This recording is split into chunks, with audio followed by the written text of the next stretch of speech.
Hello? Devontae, is that you? Yeah, it's Deontay, bro. What's going on, man? Hey, how you been, man? I noticed you don't really chill with us anymore. We used to play Pokemon, Yu-Gi-Oh, Game Boy, Nintendo DS, Tag, all that. Yeah, I agree, man. We don't see you around anymore. What's going on?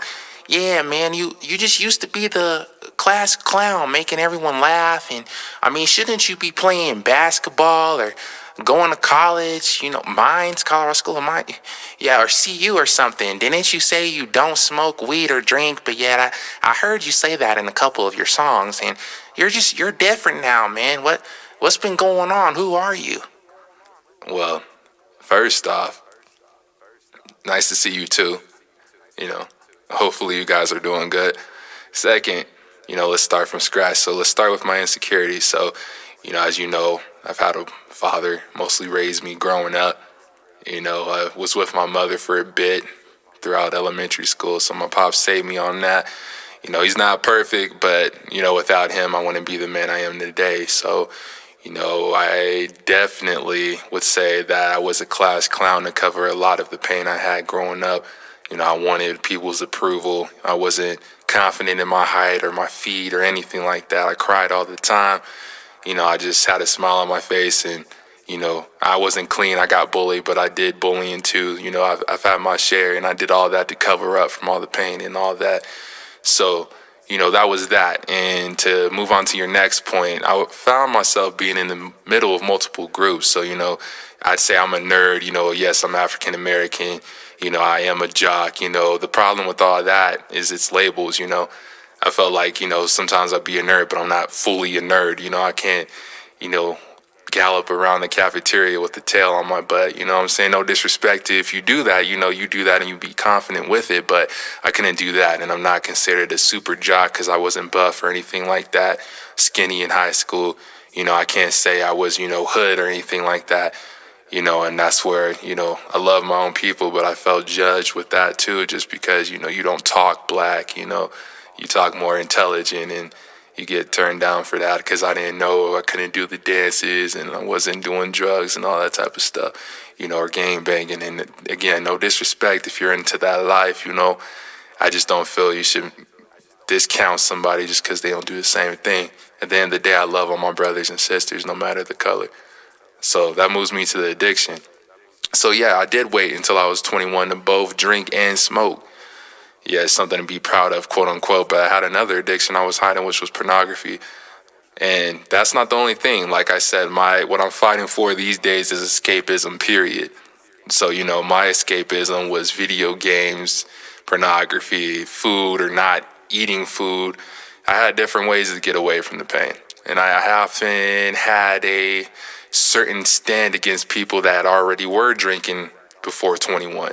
It was very hypocritical, very immature. So now, everything in moderation. If you can handle that without any drawbacks, you do you. Further on, I had this fear of dogs growing up. A lot of people don't know this, but, I was scared of dogs. I took it out on the smaller ones and the big ones I was just too afraid of.